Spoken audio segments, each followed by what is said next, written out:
తీపి కబుర్తో అందరి నోళ్లు తీపి చేసుకుంటున్నారా?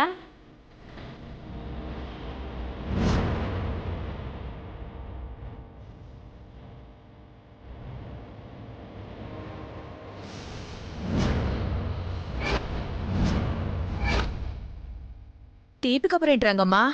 ఏంటంటావేంటి?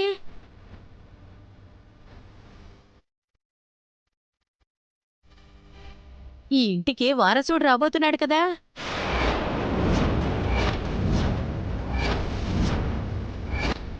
నువ్వు తండ్రి కాబోతున్నావు.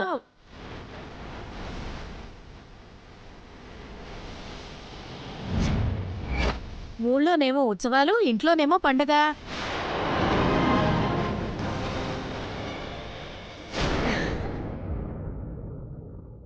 రంగమ్మ చెప్పినట్టు ఈ ఇంటి కోడలు వారసుని అందించబోతుంది.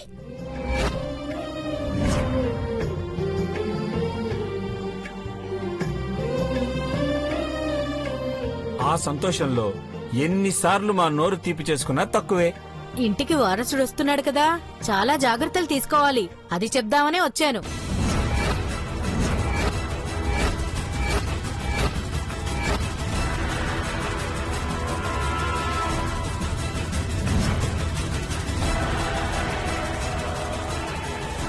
గర్భంతో ఉన్నప్పుడు ఏది తినాలో ఏది తినకూడదో పెద్దవాళ్ళని అడిగి తెలుసుకోవాలి. మొహమాట పడొద్దు, చెప్తున్నా.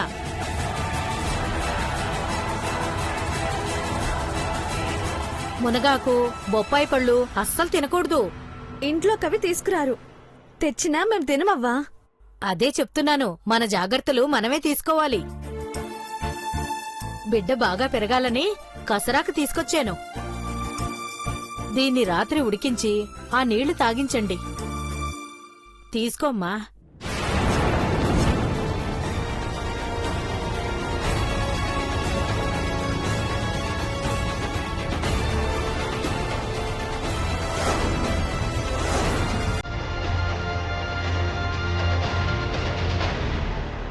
పార్వతి, తీసుకో.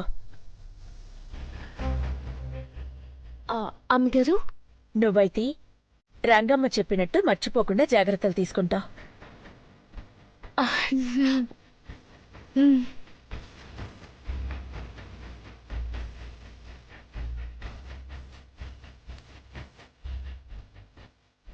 పల్లెటూరు పట్టింపులని కొట్టిపారేకమ్మా.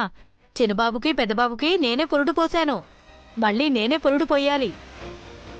నువ్వే పోయాలి రంగమ్మ, జాగ్రత్తగా వెళ్ళిరా. అలాగే, వెళ్ళొస్తాను బాబు. మంచిది.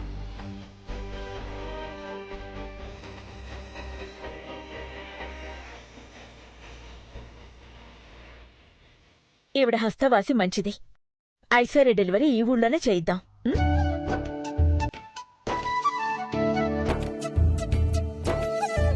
వావ్, అయితే మళ్ళీ ఈ ఊరికే వద్దాం. మహి, డెలివరీకి ఒక వారం ముందే ఉండాలి.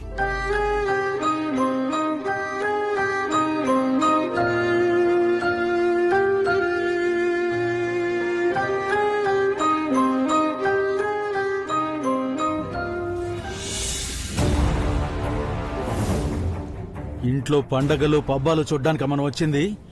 వీళ్ళని చంపితే ₹1,00,00,000 వస్తాయి. వాళ్ల ఒంటి మీద నగలు దోచుకుంటే అంతకంటే ఎక్కువ వస్తాయి. ఇక్కడి నుంచి వీలైనంత త్వరగా బయటపడాలంటే వీళ్ళ చావు చూడాలి మావా. ఆహా ఏమి రుచి తినరామై మరచి. ఆహా, నాకెంత టాలెంట్ ఉందని నాకే తెలీదు. మేం కూడా అదే అనుకుంటున్నాం. గుడికెళ్లేలోపు పని పూర్తయిపోతే మంచిదని నిర్ణయించుకున్నాం. హలో హలో, ఎవరు? హలో, ఎవరు మాట్లాడేది? చిన్నబాబు, ఐశ్వర్య, త్వరగా రండి. ఏమైంది పిన్ని? చిన్నబాబు, వీళ్ళేదో పన్నాగ పన్నుతున్నారనుకుంటా. ఫోన్లో గుడికెళ్లే లోపు పని పూర్తవ్వాలని మాట్లాడుకుంటున్నారు. మీరేంటి అలా మాట్లాడుతున్నారు? నాకంతా తెలుసయ్యా. ఐశ్వర్య, ఆ నీలాంబరికి కూడా ఏమందో గుర్తు తెచ్చుకోండి. గుళ్ళో ఉత్సవాలు జరగకుండా చేస్తానంది, అవునా? అవును, మరి వీళ్ళు గుళ్ళో ఏం పనుందని అలా అన్నారు?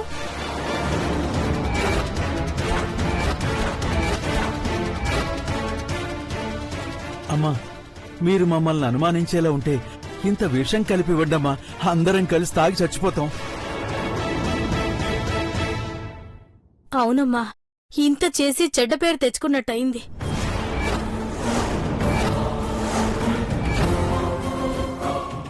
ఆగండి ఐష్, ఇప్పుడు వచ్చిన నెంబర్ కాల్ చేసి చూడు.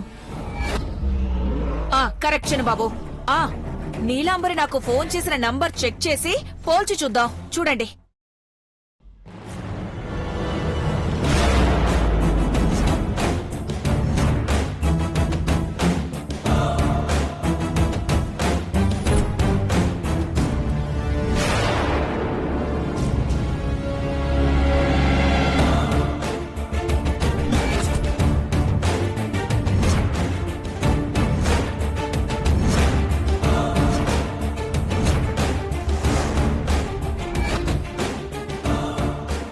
కాదంటీ, ఈ నంబర్ వేరు ఆ నంబర్ వేరు.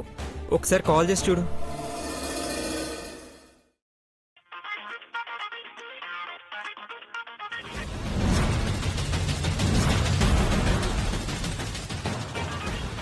ఓహో, మా వాళ్ళని అనుమానించి నాకు ఫోన్ చేస్తున్నారా? ఇప్పుడు మీకు డమ్కి ఇస్తాను చూడండి. ఏరా రంగా, ఇప్పుడు ఫోన్ చేస్తేవేటి?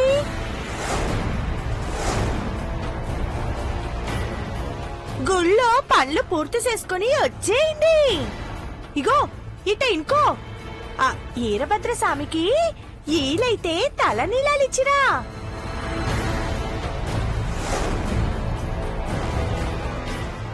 సిగ్గుపడమాకయ్యా, నీకు నీ పెండ్లానికి పిల్లలవుతారు. సరేనా? మరి మంచిదుంటాను.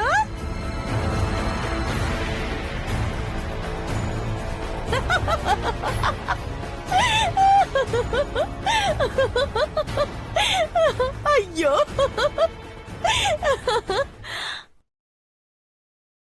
పిచ్చి భవానీ ఆంటీ, నీలాంటి వాళ్ళని ఎంతమందిని చూడలేదే. ఎవరు? నీలాంబరేనా? కాదు, ఎవరో ముసలావిడ. మా పెద్దమ్మ అమ్మగారు. అయితే వీళ్ళని అనుమానించక్కర్లేదు ఐశ్వర్య. అస్తమానం అనుమానించకూడదంటీ. ఎదిగోండి, మేము వెళ్ళొచ్చా అమ్మగారు? వెళ్ళండి, తీసుకోండి ఆంటీ. పిన్ని, అనవసరంగా అందరినీ టెన్షన్ పెడతావు. మామకి తెలిస్తే ఎందుకు ఇలా అవమానించి వేధిస్తున్నావని కోప్పడుతుంది. అందర్నీ అనుమానిస్తేనే జాగ్రత్తగా ఉంటాం చిన్నబాబు. కానీ ఇంట్లో వాళ్ళని కాదాంటీ. పదండి.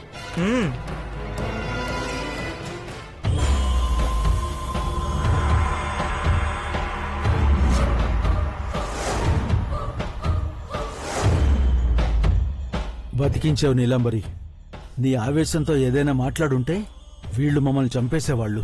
బయటపడ్డాం కదా, ఇక వీళ్లు చేస్తారు.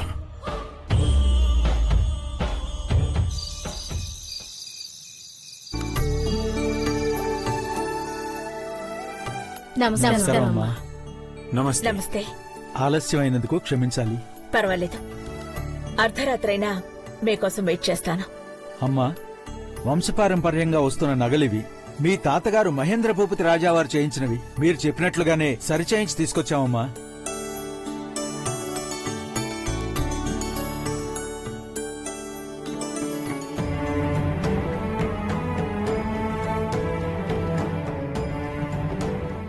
సంతోషం. రేపు గుళ్ళో జరగాల్సిన అన్ని కైంకర్యాలు టైంకి జరగాలి. అలాగేనమ్మా. వెళ్లే ముందు ఒక చిన్న సందేహం అడగచ్చా అమ్మగారు? తప్పకుండా. తరాల నుండి ఈ నగల్ని మార్చలేదు, ఈసారెందుకు మార్చారా అని. మీ సందేహం రేపు సాయంత్రం తీరిపోతుంది. ఆందోళనకి బదులు ఆనందపడండి. వెళ్ళండి. మంచిదమ్మా.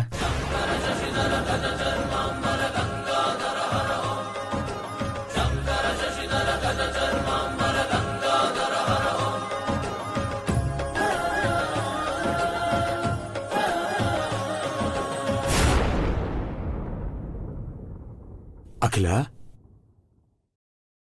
ఈ ఊరికి ఎప్పుడొచ్చినా వంశపారపర్యంగా వచ్చిన ఈ నగలను ధరించి వీరభద్రస్వామి గుడికి వెళ్లి అర్చనాభిషేకాలు జరిపించేదానివి. సాక్షాత్తు శ్రీ కనకమహాలక్ష్మీదేవే శివుడి సన్నిధికి తరలివచ్చి పూజలు జరిపిస్తోందని వేనోళ్లు కొనియాడేవారు ఈ ఊరి జనం. నీ నగుమోము, ఈ నగల మెరుపు చూడ్డానికి ముత్తైదువులందరూ కదలివచ్చేవారు. అలాంటి నగలను నువ్వు సవరించావంటే దీని వెనక సంభ్రమాశ్చర్యాలకు గురయ్యే విషయం ఏదో ఉండుంటుంది. అవునా? కాదని చెప్పగలనా చెప్పండి. అఖిల, వాళ్లకు సమాధానం దాటవేశావు. నన్ను కూడా దాటుకుని వెళ్ళిపోతావా? జవాబు చెప్తావా? ఊరి జనం అందరికీ చెప్తే వార్త ప్రకటన అవుతుంది. అందుకే వాళ్ళకిప్పుడు చెప్పలేదండి.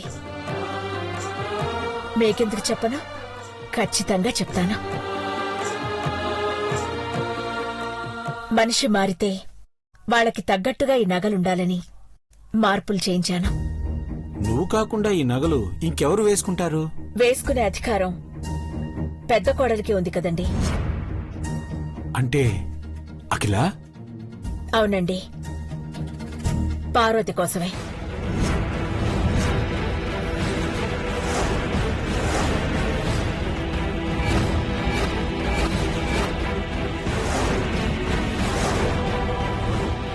నేను విన్నది నిజమేనని ధృవీకరించుకోవడానికి నన్ను నేను గాయపరుచుకోవాలి అఖిల?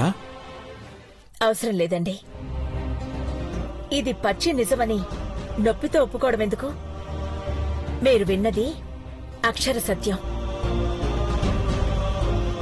మేగోటి పార్వతి ఘట్టమనేని పార్వతిగా, ఈ ఇంటి పెద్ద కోడలిగా, సిరి సంపదలు ఒలికించే అష్టలక్ష్ములుగా రేపు ఈ నగలను ధరించి కలసం పట్టి తొలి అడుగు వేయబోతోంది.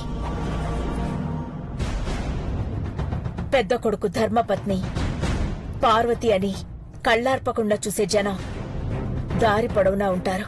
అఖిల, నువ్వే పార్వతిని పెద్ద కోడలుగా ఒప్పుకుంటున్నావా? నిజమా? ఆశ్చర్యంగా ఉంది. ఆనందపడాల్సిన విషయం. ఇన్నాళ్లు పార్వతిని దూరంగా పెడుతూ వచ్చినా ఈ ఇంటి కోసం, మన కోసం తను బాధ్యతగా చేయాల్సినవన్నీ చేసుకుంటూ వెళ్తుంది. పరువు ప్రతిష్ట కోసం పని మనిషిని కోడలిగా అంగీకరించకూడదన్న సంశయంతో ఉండేదాన్ని. కాని నా సందేహం ముందు పెదబాబు పార్వతిల ప్రేమే స్వచ్ఛమైందనిపించింది. పైగా మనం కోడలనుకున్న నీలాంబరి రాక్షసి అని తెలిసాక, శత్రువైందని కనుగొన్నాక ఆలస్యం చెయ్యకూడదనిపించింది. గుడిలాంటి ఇంట్లో ఒక రాక్షసికి నీడనిచ్చి, హోదానిచ్చి పోషించాం. కాలసర్పానికి పాలు పోసినా అది కాటే వేస్తుందని, క్రూర మృగానికి ఆహారం అందించిన కండకావరంతో రక్తాన్ని కళ్ళజొడ్డానికి ఊవిళ్ళూరుతుందని అనుభవంలో అర్థమైంది అఖిల. నీలంబర్ని మనిషిగా జమ కట్టాల్సిన అవసరమే లేదు. తనకు ఏ అర్హత లేదు. అందుకే ఈ నిర్ణయం తీసుకున్నానండి. ఎన్ని పరీక్షలు పెట్టినా పార్వతి సహనంతో నెట్టుకురాగలదు. ఈ వంశ పరువు ప్రతిష్టల్ని పెంపొందించగలదు. నీ ఆలోచన, నిర్ణయం సరైందని నేను కూడా ఒప్పుకుంటాను అఖిల. కాని కొడుక్కి న్యాయం చేసి ఈ కుటుంబానికి అన్యాయం చేయవు కదా అఖిల? లేదండి. మన తదనంతరం ఈ కుటుంబ బాధ్యతంతా మోసేది పెదబాబు పార్వతే. వాళ్ళక అర్హత, సమర్థత రెండూ ఉన్నాయి. వాళ్ళిద్దరి ప్రేమే మనం విషాహారం తినకుండా కాపాడింది కూడా. ఇప్పుడు నాకు నమ్మకం, ధైర్యం వస్తున్నాయి అఖిల.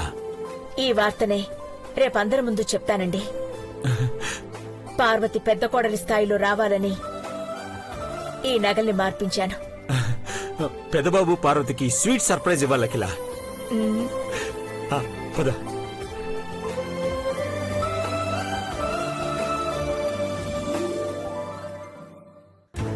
అన్ని సూట్లు ఎతికినా కానరాదేంటి?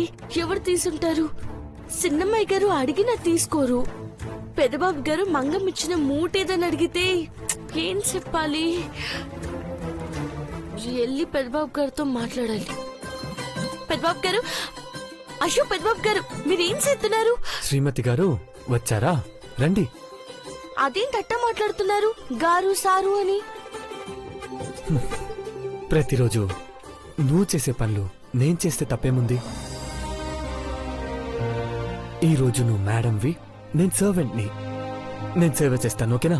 ఏమొద్దు, మీరే మీరు తలెత్తి చూసేంత ఎత్తులో ఉన్నారు పెద్దబాబు గారు. ఇట్లాంటి పనులు చేయకూడదు. ఎవరైనా చూస్తే చూస్తే చెప్పేస్తాను. ఆ? నా శ్రీమతి కడుపులో పెరుగుతున్న పాపాయి కోసం ఈ తండ్రి చేస్తున్న సేవ అని. హ్మ్, ఇందాక అమ్మగారికి తెలిసిపోతుందని ఎంత కంగారు పడ్డానో, ఇప్పుడేమో ఇట్ట అంటున్నారా? పార్వతి, ఎన్ని రోజులు నువ్వు ఎన్ని కష్టాలు పడ్డావో నాకు తెలుసు. నేనెప్పుడు అవి మర్చిపోలేను. ఇలాంటి టైంలో కూడా నువ్వు సుఖంగా ఉండకపోతే ఎలా చెప్పు? ఈ 9 నెలలు మన ప్రేమకి ప్రతిరూపాన్ని నీ కడుపులో భద్రంగా మోస్తున్నావు. నువ్వు అంత బాధ్యతగా ఉన్నప్పుడు నేనెలా ఉండాలి? దా రా పార్వతి, కూర్చో. పెద్దబాబు గారు కూర్చో. మీరింటి కింద కూర్చున్నారు, నేను కూర్చుని. వద్దు పార్వతి, నువ్వు ఇక్కడే కూర్చోవాలి. పెద్దబాబు గారు ఇక నుంచి నీ పనులని సగం నేనే చేస్తాను. ఇంకో విషయం ఏంటంటే, ఇక వంట పనులు నువ్వు చేయడానికి వీల్లేదు. మన పాపాయి కోసం. మీరు ఎన్ని చెప్తున్నారు, కానీ నేను మంగం ఇచ్చిన మూటని పోగొట్టుకున్నాను పెద్దబాబు గారు. అదెక్కడికి పోలేదు పార్వతి. మన బుల్లి రాజావారి కోసమని ఆ మూట నేనే తీసుకొచ్చి అందులో ఆకులు మరిగించి కషాయం రెడీ చేశాను. ఆ పని మీదా? మ్మ్. మీరు ఇట్లాంటి పనులు చేసి అమ్మగారులకి తెలిసేలా చేస్తారనుకుంటా. పర్లేదులే, చెప్పకపోయినా అందరికి అర్థమైతే అంతకన్నా ఆనందం ఏముంటుంది? నువ్వు నాకిచ్చే గొప్ప బహుమతిని నేను ఎంత జాగ్రత్తగా చూసుకోవాలి చెప్పు?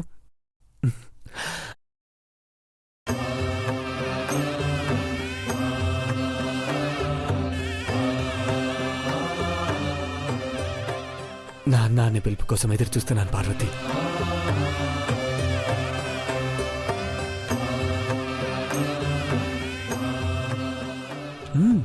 మా అమ్మని బాగా చూసుకోమని వారసుడు నాకు చెప్తున్నాడు పార్వతి. మీకు బానే చెప్పారే, నాకెవరు చెప్పలేదే. రోజు పార్వతి అని కలవరించేటోళ్ళు ఇప్పుడు బాబు పాపాయి వారసుడు అని చెప్తున్నారు. ఇన్నాళ్ళు నీ వెంట పడ్డందుకే కదా ఆ పిలుపు వినే భాగ్యం దక్కింది. ఆహా, అట్టాకైతే ఆ పిలుపు కోసమే చూడండి, కానీ నా వెంట పడొద్దు. అయ్యో, ఇదేం ఫస్ట్? అంతే, ఇది ఈ యువరాణి ఆర్డర్. సరే, ముందు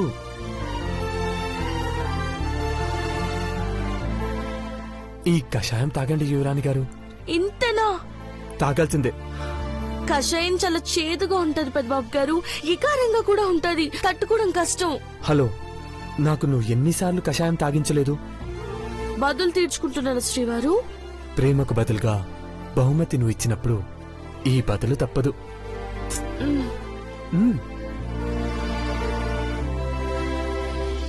ఒక నిమిషం పార్వతి. ఏమైంది?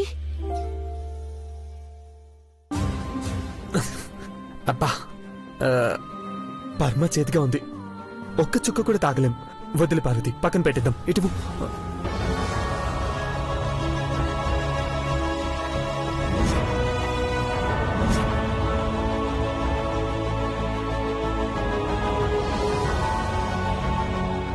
పార్వతి, ఏంటలా తాగేశావు? నా శ్రీవారు ఎంతో ఆశగా ఎదురుచూస్తున్నా ఆ వారసుడి కోసం వద్దన్నా ఎన్ని సేవలు చేస్తుంటే నేను మాత్రం చేయలేనా చెప్పండి?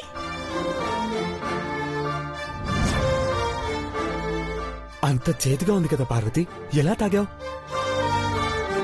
నేను ఒక్కటే అనుకున్నాను, ఇది తాగేస్తేనే పెద్దబాబు గారు నన్ను మెచ్చుకుంటారని. మీరు నన్ను మెచ్చుకుంటే నాకు ధైర్యం వస్తుంది, సంతోషం ఎక్కువ అవుతాది.